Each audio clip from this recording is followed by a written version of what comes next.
বহুত কৰে ৰে মহাৰাজ মাৰিয়াই মহাৰাজ মাৰিয়াই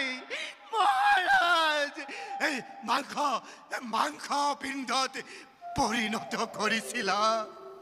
আজি পৰ্যন্ত এতে সন্তানৰ মুখ দেখিবলৈ পোৱা নাই হে ভগৱান কিয় আজিও মই তোমাৰ দয়াৰ পৰা বঞ্চিত হ'ব লগা হৈছে ফলৰ পৰা মন্ত্ৰী ৰজা প্ৰজা আহি ইতিমধ্যে আনন্দত ভাগ ল'লে মই হলে দৃশ্য চাই থাকিব নোৱাৰো দেই কৈ থলো ক্ষান্ত হোৱা লিখা নাই বিধাতাই আৰু মোৰ কপালত সীতাময় চিৰভাগিনী মোৰ প্ৰতি হ'ল বিধি পাম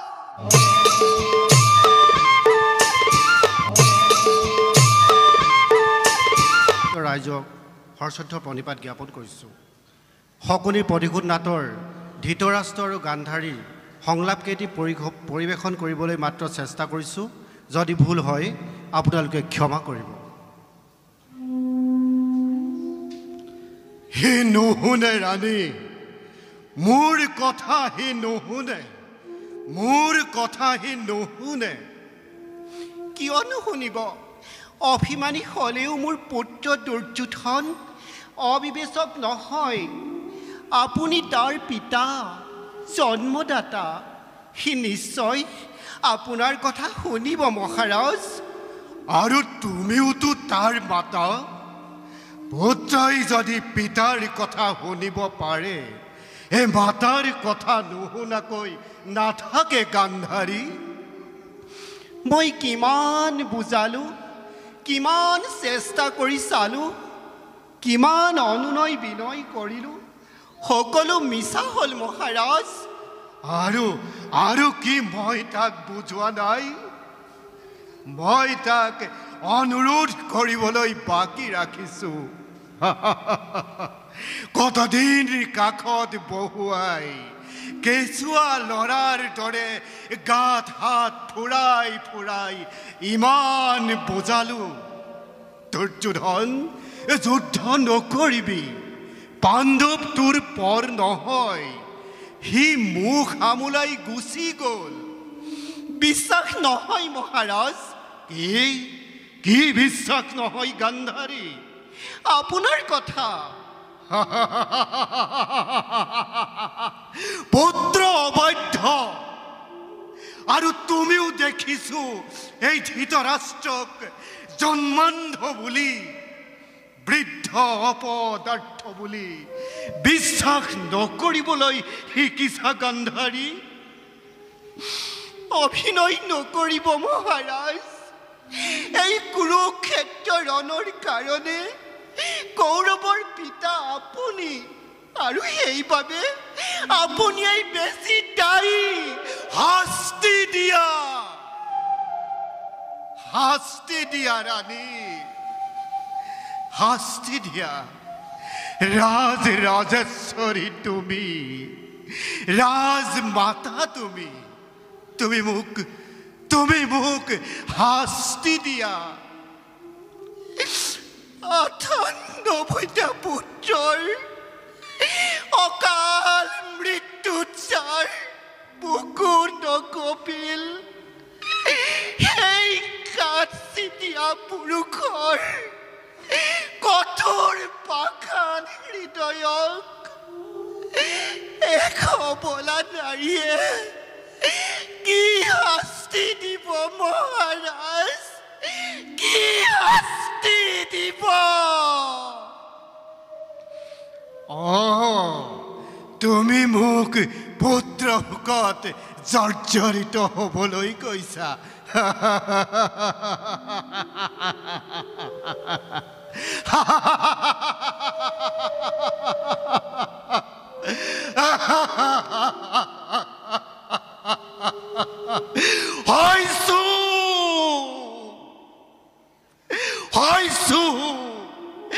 আজি বহু দিনৰ আগতে হৈছিলো যিদিনা তুমি কৰুণাময় চৌধুৰীয়ে নিজ গৰ্ভত ধাৰণ কৰা দেৱ শিশুক মহাৰাজ গৰ্ভৰ ভিতৰতে লোৰ মুৎকৰেৰে মহাৰাজ মাৰিয়াই মহাৰাজ মাৰিয়াই মহাৰাজ এই মাংস পিণ্ডত পৰিণত কৰিছিলা সেইদিনাই মই জৰ্জৰিত হৈছিলো ৰাণী মহাৰাজ আজি আৰু অশ্ৰু টুকিবলৈ বাকী নাই অশ্ৰু নদী বৈ বুকুৰ স্নেহৰ নিজৰা শুকাই শিলৰ তলি ওলাই পৰিল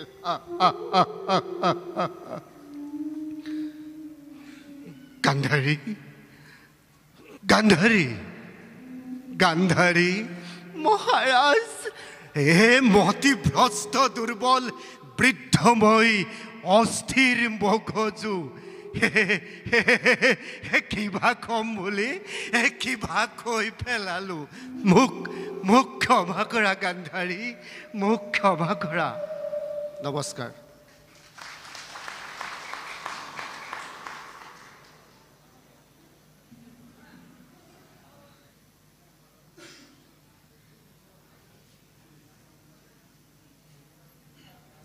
সেয়া আছিল মৃদুল বৰা প্ৰতিযোগিতাৰ এইবাৰৰ প্ৰতিযোগী ৰাহুল হাজৰিকা সাজুৱাই থাকিব ক্ৰমে ত্ৰিনয়ন বৰা আৰু দিব্যজ্যোতি বৰা এয়া ৰাহুল হাজৰিকা নমস্কাৰ মোৰ নাম ৰাহুল হাজৰিকা আজি এই ভাওনাৰ সংলাপ প্ৰতিযোগিতা ভাগিত মই দুটা ৰসৰ দুটা সংলাপ নিক্ষেপ কৰিম ইয়াৰে প্ৰথমটো সংলাপ বৰাহৰ পৃথিৱী উদ্ধাৰ নাটভাগীৰ দ্বিতীয় চৰিত্ৰটোৰ এটি সংলাপ মই আপোনালোকৰ ওচৰত উপস্থাপন কৰিম হাই ব্যৰ্থ এই জীৱন প্ৰজাপতি দক্ষৰ দুহিতা কাশ্যপৰ প্ৰিয় পত্নী বুলি সকলোৱে কৰে মোক আদৰ সম্ভাষণ কিন্তু কেৱল আদৰ সম্ভাষণেই জানো হয় সকলো এগৰাকী নাৰীৰ বাবে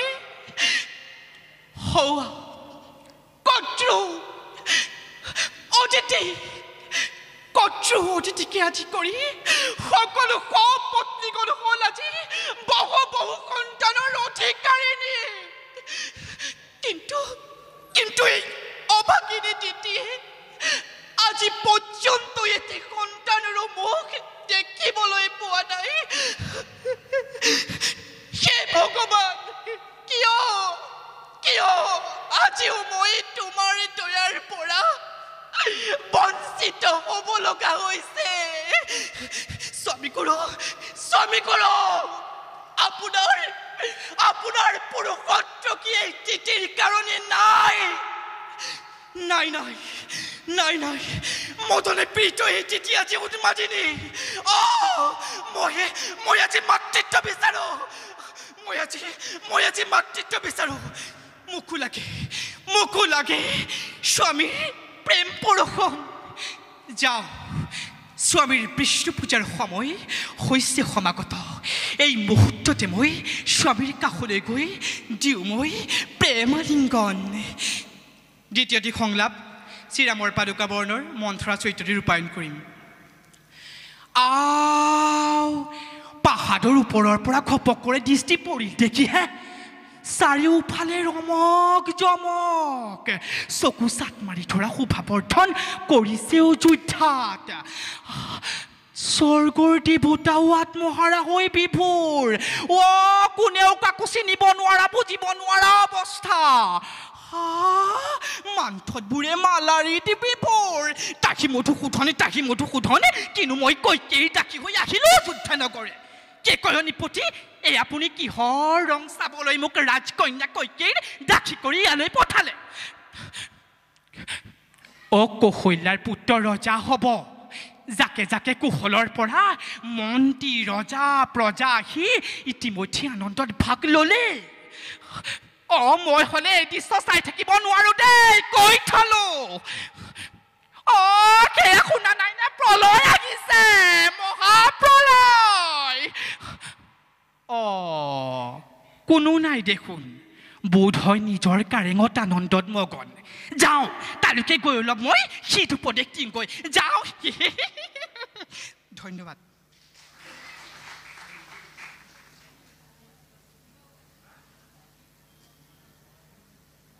সেয়া আছিল ৰাহুল হাজৰিকা প্ৰতিযোগিতাৰ এইবাৰৰ প্ৰতিযোগী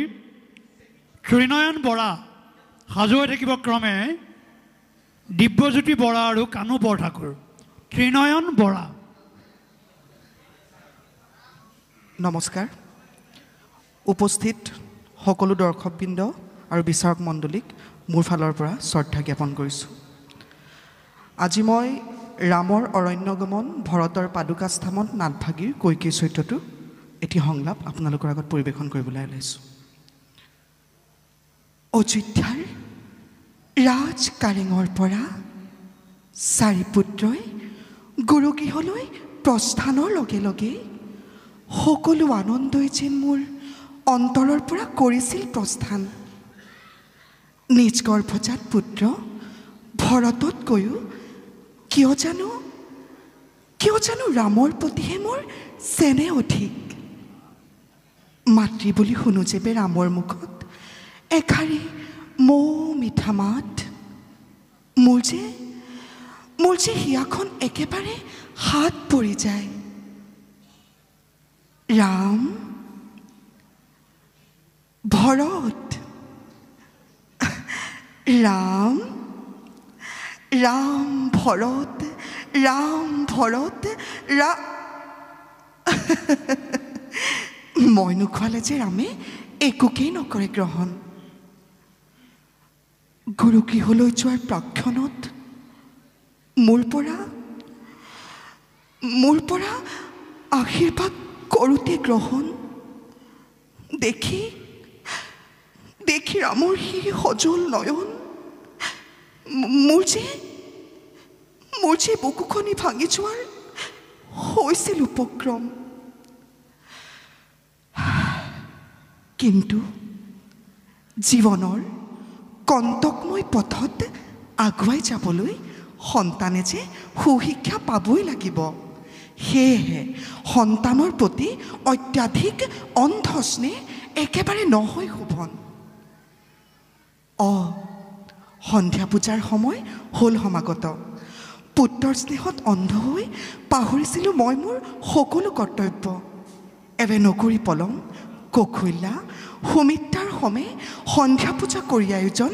চাৰি পুত্ৰৰ মংগলৰ বাবে ঈশ্বৰক কৰোগৈ আৰাধনা ধন্যবাদ এতিয়া মই ৰাম পৰাজয় সীতাৰ পাতালগমন নাটভাগীৰ সীতা চৰিত্ৰটো এটি সংলাপ আপোনালোকলৈ আগবঢ়াইছোঁ নাই ক্ষান্ত হোৱা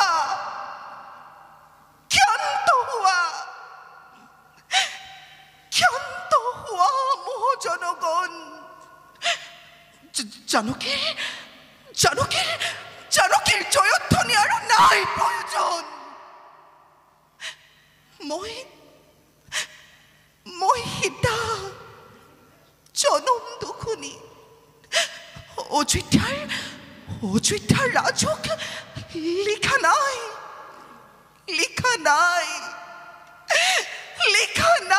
বিধাতাই আৰু মোৰ কপালত সীতাময় চিৰভাগিনী মোৰ প্ৰতি হ'ল বিধি পাম যি ৰামৰ বাবে মই 14 বছৰ বনবাস ললো শিৰপাতি সেই ৰামেই মোৰ সতীত্বৰ ওপৰত সন্দেহ কৰি অগ্নি পৰীক্ষা কৰিছিল সমুদ্ৰৰ তীৰত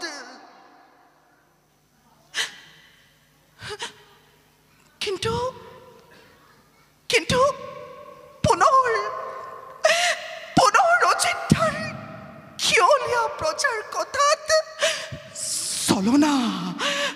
চলনাৰে ঠেলি দিছিল মোক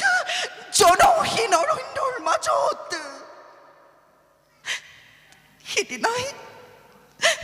সিদিনাই আছিল মোৰ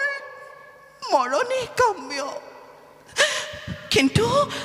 লৱ আৰু কুশ ৰঘুবংশধৰ আছিল মোৰে গৰ্ভত। সেইমতে মহৰ্ষি বাল্মীকিৰ কৰোণাত আজিও ৰাখিছোঁ মই মোৰ ঘৃণিত জীৱন। কিন্তু কিয়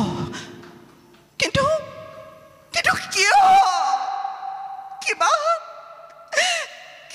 দুখ মোৰ? কিয় মোৰ প্ৰতি হলাইনে নিৰ্মম ৰাঘৱ?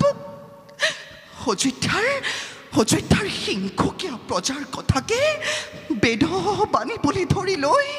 সঁচাক মিছা নকৰি বিচাৰ কিয় দিলা মোক চমৰ যাতনা? এয়াই নেকি ৰামৰ ধৰ্ম? এয়াই নেকি ৰাম প্ৰজানুৰঞ্জন? ধন্যবাদ।